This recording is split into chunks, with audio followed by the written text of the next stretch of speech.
Well, thank you, and thank you very much for inviting me to come. I'm delighted to be here. My name is Kate Day, and I am the social media and engagement editor for the Telegraph Media Group in London. And so I look after how we use social media and engagement tools like comments and polls and so on right across all of our products. And you might be wondering why we engage with social media as a traditional publisher, or relatively traditional publisher. We like to think of ourselves as slightly less traditional than we once were, but our roots are still very much as a traditional newspaper group. So why do we have a social media editor like me? And really that breaks down for me into 5 core reasons. So the first is because it's hard to avoid. The world around us has changed, and we recognise that. Our readers are all, or most of them now, on the internet, on Facebook, on other social networks. 60% of the UK population maintain a social networking profile. That figure's now about a year out of date, so it's probably more like 70%. So we know that our audience has changed, and social media gives us a great way to understand that readership, both the readership we currently have, but also to start talking to new readers. And hopefully once we've started to talk to people and listen a little bit more about where our readers are and how they're reacting to news, we can also then build a much more loyal relationship with them. So I think of engagement really as a funnel, with going out into the wider internet, trying to start up conversations with people, bring them back to our site or engage them with our content on another platform like on Facebook, and gradually convert them from being maybe transient readers who've clicked on a Telegraph article once and hardly noticed they were reading something from the Telegraph, to be readers who actively participate in our journalism. And the third reason for me is because it's a great way for us to attract a new audience. Our print audience as a newspaper is average age about 55. That's great. We like those readers, they're subscribers. We definitely want to keep those readers, but we're also keen to expand out and attract a younger audience, and social media is a great way for us to do that. We're also, the nice thing about social is that it's much more personal. So you might follow one of our football journalists or come across them somewhere out on the internet, strike up a conversation with them or be interested in one of their comments, and then gradually find your way back to Telegraph reporting somewhere. You're not met with an entire newspaper, which is a little bit off-putting. You're just gradually following the individuals and the personalities and gradually finding your way back to our journalism. The fourth reason is that it can really improve the quality of our storytelling. That might sound slightly strange, given that storytelling is what we've done since 1855. You'd think we'd kind of nailed it by now. But for me, what's most exciting about the web and about social in particular is that it makes the canvas that we can use for storytelling so much richer. Sometimes the story is a traditional newspaper article, and that serves the purpose very well, but that's also quite a limiting structure. Sometimes the story might be just a tweet or just a video that you can put out onto Facebook. And sometimes it's a mixture of all of those things. So having this really rich canvas that we can pull back into our reporting, be it graphics or images or all the tools that digital has to offer, and layering social on top of that, suddenly gives us a really rich canvas to connect to people. And hopefully it's the kind of fantastic journalism you were used to from our paper, only better. That's the aspiration. And the fifth and final reason is because our advertisers and our other commercial partners are increasingly demanding that we are active in social media. And of course, some of them don't quite know what they want from us or what they want to be doing in the social world, but it matters to them that we're there and that we understand it and that we have a relationship with our audience that is connected right across the internet. We're not just expecting everyone to come to us. If our advertisers are going to sign up to advertising deals with us, they want to know that they're getting a completely cross-platform, multimedia targeted campaign, and social media can help us deliver that. So really, right across the business, social plays a big part now in what we do. But to take it from that 5 bullet-pointed theoretical reasons down to something a little bit more practical, I'd like, if I may, to talk you through my day, which probably doesn't sound that interesting, but hopefully encapsulates how this plays out in a real-world scenario. But of course, talking about my typical day is a slight misnomer, because one of the most fantastic things about news is there is no typical day. So obviously bear in mind that this typical day is in itself fairly atypical, and big news stories constantly interrupt it. But assuming there was no big news story, this is the kind of day I'd have. So like most journalists, I start the morning reading in first thing. I'm reading all our other competitors, but increasingly for me that competitive set has widened hugely. So suddenly I'm getting news from Twitter, I'm getting news from Facebook, I'm getting news from social websites like BuzzFeed that are generating social news that's targeted for social media. But I'm also reading our traditional competitors, so I try and get as broad a feed as possible in the morning so that I've covered off what's going on around the web. Then my first meeting is at 9 o'clock, and I sit down with the editor, the head of newspaper sales, somebody from advertising, somebody from production, and we talk about numbers. So the head of sales can tell us how many papers we sold yesterday, and the advertising guy can talk about how big the paper's going to be tomorrow and how many ads are in it, and I talk about how big our traffic was online, but also what's going on Facebook, how many people we've connected to on Twitter, how many people are commenting on our website. And this gives the senior management a snapshot every morning of what's going on in real time on the digital side of the business as well as on the traditional print side of the business. I then see the editor again at 10 o'clock, but this time we're not talking about numbers, we're talking about stories. So he wants to know from me, what are we covering that day? What have we missed? What have our competitors got that we haven't? But increasingly, what are readers talking about that we aren't explaining well enough or covering in a satisfactory way? So it might be that in a traditional sense, you'd read your neighbouring paper and think, oh, that's a good story, we should have had that, and then we go and investigate it and try and move the story on. Nowadays, readers might be suggesting those new leads. So we might have had comments on Facebook saying, the story you did yesterday about tax, I don't quite understand it, there's a lot of confusion, and I'll suggest at that point that we do some kind of explainer or a graphic that breaks the story down. Or it might be that we think that actually we missed a trick and the picture was much funnier than the text and we need to do more with the picture. So layering in real-time feedback from our readers through the day is now an incredibly important part of what we do.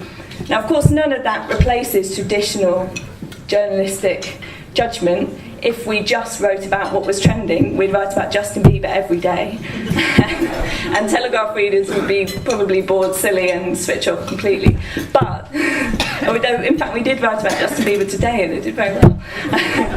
But it's quite a rare thing. So sometimes something's trending, or lots of people are talking about a particular story, or everybody's playing the Joseph Kony video. But often it's about taking those trends and interpreting them for our readers and layering them back on top of our normal understanding of who our readers are and our journalistic experience of what our readers are interested in and what are the best ways to tell stories. So then, having had that discussion, I go off and start commissioning a bit, and often that's the point where I'll sit down with journalists in a relatively informal way and try and help them use social media better. And when I first got this job, which was now at the beginning of last year, it's very much me going up to traditional, or they felt like traditional, quite intimidating print journalists and begging them to have a look at the internet. And it wasn't quite as bad as that, but there was an element of that. Now there's often a queue at my desk, so suddenly the whole newsroom has turned on its head. I've been moved to the middle of the newsroom, and just this morning the cartoonist really wanted to know how he could use LinkedIn, and that happens every day. I get people coming to ask me, and sometimes it's a general question like the cartoonist this morning, but often it's a very specific question about a particular story. We have a hunch that readers would have really fantastic examples that would help us tell this story. How can we contact those people? Or are we better to do something on Facebook or on Twitter, or should we get them doing something in the comments? We're a bit confused, there are too many options, and they'll come and talk to me. Or they'll come and ask me whether I know who they should be following or which hashtags they should be using. And so it's often broken down into real detailed analysis of their world. And quite deliberately, we've kept my team very small so that social media isn't packaged off into some tiny corner of the newsroom somewhere. It's not a team of specialists doing social and nobody else has to worry about it. Our approach has been very much that the individual journalists who know their patch and know their subject and have a great network around them anyway are the best at leading these conversations. So the football guy is great about talking about football. I'm terrible at talking about football. So that sounds very obvious, but to make that real, you really need to be handing these skills back out to traditional print journalists and getting them on board and leading this kind of conversation. And then they start to see opportunities that I would just never have seen.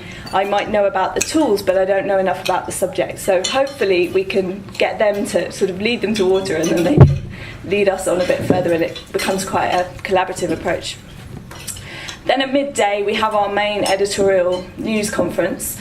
Up until about 6 months ago, this was quite a traditional meeting. It probably hadn't changed in a very long time. Each department, news, sport, finance, culture and so on, would present their list of stories to the editor.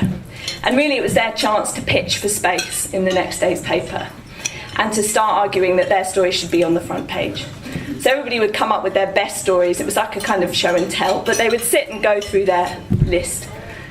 Now that's completely changed because, for a start, I start the meeting. So I start talking about what's going on around the rest of the world, me and somebody who looks at search, and they're talking about what's happening on search. So the meeting doesn't begin with our news editor talking about his favourite story of the day.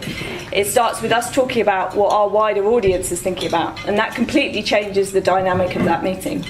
The other big change is that we've put a big screen up right in the middle of the floor. Our newsroom is a huge open plan former trading floor, and right in the middle is this round table with a screen. And we show pages and we show search results and we show conversations on Facebook in front of the group of senior editors discussing what news they have that day.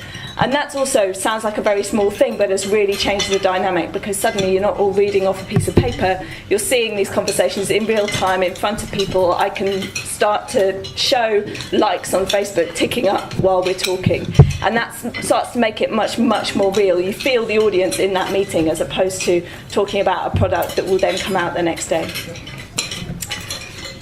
So then I hit the sort of quietest point of my day in the early afternoon, assuming there's no huge story and I'm not kind of scrabbling around trying to help the foreign desk or dive into news. And at that point, I tend to catch up either with our development team, because I also look after development, and that covers both development on Facebook, as was being discussed with games. We do similar Facebook integration with our own stories, but it might also be development on our own site of, say, a new commenting system or adding polls, that kind of thing. So taking forward our development. The other people I catch up with at that point of day are the commercial teams, and they'll often come to me with a pitch or with a request from a client. How can we make Shell more social in our advertising campaign for them? Or what can we do for this client to start generating a discussion on Facebook? Or this client really want to do something with Facebook, but they don't quite know what. And sometimes that's directly advertising, sometimes in fact it's gaming. We've got a fancy fund manager game that will launch on Facebook very soon. So sometimes it's Telegraph's own products and sometimes it's advertising, but at that point I kind of catch up with the commercial teams.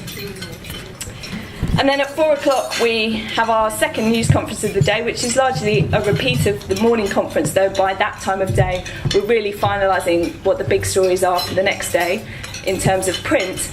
And that gives me a chance to have a heads up on which stories we're likely to be promoting and talking about and putting out and seeding out on social media through the evening.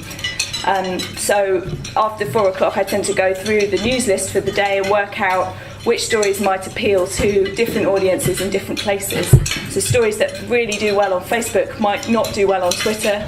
A story that's great for a poll might not work at all over on another network. So I'm starting to look at the data we're getting back from platforms like Facebook, analyse it constantly and start to learn who our audience are and understand them a bit better in different places. So through that afternoon news conference I'm starting to think about how that's going to play out the next day. And then through the evening we're promoting our best stories, and part of that is getting the editor and the deputy editor now to tweet things and to put things out in their own names, and some of it comes from my team and Central Telegraph accounts. Perversely, one of the most popular things we put out every day is the front page of the print edition, which often surprises people. You'd think that was very old world, but actually people love getting a glimpse of what the print edition is going to be like the next morning. So that goes out at 10 o'clock at night, and we try and make sure we're the first to put it up, and then the broadcasters pick it up after that. So trying to work out how print and social actually come back together and think of them as a complete picture has really helped us strengthen our relationship with our readers, because really that's something newspapers have always been very good at, that sense of a club, and social just takes it on that stage further and helps us bring that to life a little bit more. And at that point I fall over and go to bed. So that's really my day, but I hope that what it's done is to illustrate a little bit of how social media has slotted itself into the workings of a newsroom and how integrated that now is with our print production.